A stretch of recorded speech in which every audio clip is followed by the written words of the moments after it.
guy. Well, how can you not answer this person? He cool. Cool guy says, let's see. There's this list going around on the New York Times of the best movies of the 21st century.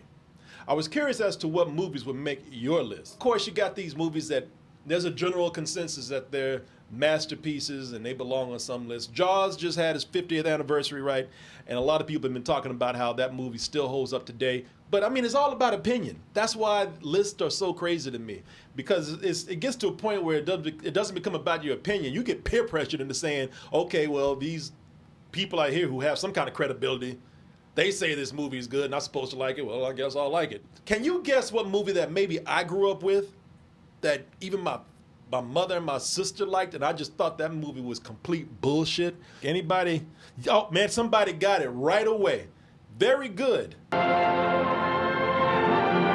screen has never known a love story to compare with this. I love you more than I've ever loved anyone. Oh, shut the fuck up. You know, I'm sorry. Yes, I understand. I understand the impact that this movie has left on cinema. It is epic.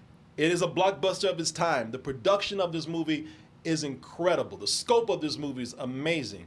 And even you can argue that the story in its own way is also is great. But I don't want to see this old bullshit movie glorifying the Confederate South. I'm sympathizing with some of these people. I care less about these fucking slave owners and slave sympathizers. You know, okay, I recognize it's great, but I don't want to watch this movie. It's not great for me. You can have it. It can be on your list. I'll take that list and wipe my ass with it. I know. In that vein right there, here's another movie. And I was a kid. I was a little kid. My mother used to love this bullshit, man. And because I'm not criticizing my mother, but my mother was told that this movie was great. And honestly, you know, we were bombarded with this film. I don't even know if she still likes the movie, because her shelf is littered with shitty black films now. But this film right here, I like at 7, 8, 9 years old, the movie made me uncomfortable. I just did not like the way the movie was portraying black people. I didn't like the way the black people were treated. So even then, some instinct in me did not like this film. You can take that all back to the kitchen. I won't need to buy it. Oh, yes, you is. You's going to eat every mouthful of this. Oh, yes, you is. Mrs. Scarlett, you's going to eat everything because you need yours nourishment. Oh, I'm not. You nigga, get off me. If you say one word to Mother, I'll lynch your black ass. So this, I didn't like that. The weird thing is, somebody brought up Song of the South. Song of the South, I'm not a big fan of either, but I'm a big fan of the animation, again, technically, so I can understand. I actually saw Song of the South in the theater in the 80s. And that's how much that movie was accepted. Song of the South. Nobody talked about how racist that movie was until well into the 90s. You know, you had critics at the time who I know are not really racist, but they were talking about, oh, this is a wonderful film, because they never had to look at it through the lens of a black audience or a black viewer. Here's another one, man. I was told was a great film. Oh, and I was a teenager when this came out, and I was like, no, hell no.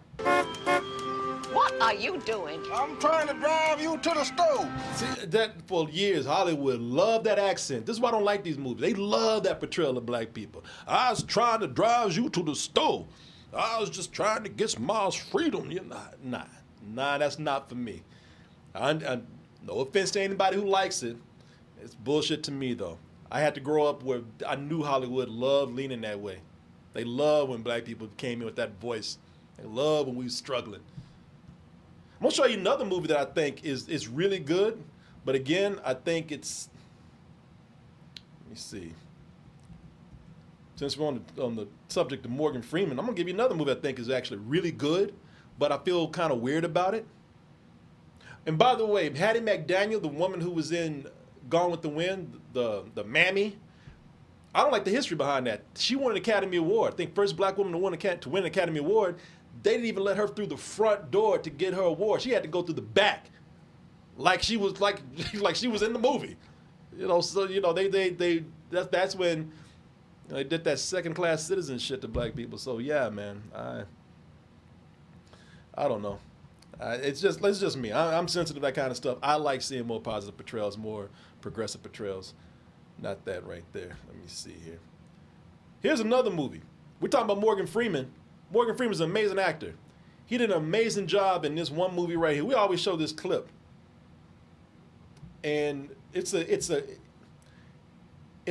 amazing performance by Morgan Freeman. And y'all are thinking about it right now. No, nobody's got it yet. I see people taking guesses. Oh, one person got it. Zulu Nation, you were right. Lying through your fucking teeth. I know it, you know it, and this fucking hoe know it. Come on, leave him alone. Heck! Now, that does deserve an Academy Award, that slap right there. I don't know if that was improvised. That was quick. Caught me off guard. My neck snapped. I thought he hit me. It's a great performance by this guy. And Morgan Freeman in this movie. I think he got all kind of accolades for this. He was nominated for Academy Award, right? He might have won, but he's playing a pimp. He's playing a villain. And it still feels like Hollywood was more comfortable giving him an award for playing something that they were used to seeing black people do. You know, fit that image. You're a pimp. You're a killer. You're the main villain of the movie. You know, I'm not trying to criticize the technical parts of this film or the talent that went into the performances, the direction, or anything like that, but I just have never been real comfortable with black people receiving accolades for that for so long. You're gonna be surprised by what I say about this one movie, and then I'll get off of this. But and this is one of my favorite movies, man. But I feel a little uncomfortable about this in some ways. Oh, you motherfuckers. Okay. Look at Terry Crews back there. It's a funny story about Terry Crews in this movie. He was just hanging out, and Anton Fuqua saw him and said, "Hey, man, you want to be in the movie?" And he was like, "Yeah." And they put him in there. Funny thing is, I've seen Training Day so many times until Terry, and I've seen Terry Crews so many times. It did not dawn on me until a few years ago Terry Crews was in the movie. But yeah, this is one of those things where he lucked out, was at the right place at the right time, and career even blew up more. After just look how big he is. You can't miss him. King Kong ain't got shit on me. Oh, amazing scene. Incredible film. Amazing script. I will forever kiss, what's his name? Who wrote this movie? Who wrote this movie? I mean, come on. Why am I forgetting names right now? Anton Fuqua directed this. Did I say Ted Cruz? Terry Crews. David Ayer wrote this movie, man. It's such an amazing script. I have one of my all-time favorite movies. You want to know a movie that I would put on my list of greatest movies? My list. Greatest movies of all time? Training Day. That movie would be up in my top 3. I love this movie to death. So what's my weirdness with the movie? Well, it's not really with the movie. It's just that this is what Denzel won an Academy Award for. And I think it's funny and kind of telling that he didn't get that I think he got a nomination for Malcolm X, but they were ready to embrace him and give him an Academy Award for being a villain in a movie. Now, maybe I'm reaching, maybe, and I admit that. I probably am, but I just thought, I remember seeing Malcolm X and thinking, wow, this guy, that's an Academy Award-winning performance right there. But Malcolm X is a controversial figure. Just for, and controversial for what? Just standing up for himself. So, I think if you would have asked me, as much as I love Training Day, and this is an amazing performance, I would never take anything away from this.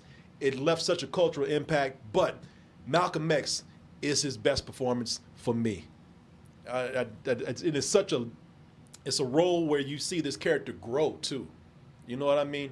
Yeah, this is a great role right here, but this person, listen, this goes through a lot of ups and downs too. You think at one time maybe he is a hero. Maybe he is trying to help Jake. Maybe he is cool. And even at the end, he's so charismatic, you're trying to think, oh, is this guy really a villain? But Malcolm X is a character that has such growth to him because the real life figure did. Like I said, it's all opinion, man. Everybody has, listen, somebody's best of the 21st century, it might be, I don't know, it might be all horror movies. It might be all animated movies. It might be all anime movies. We all have what we like.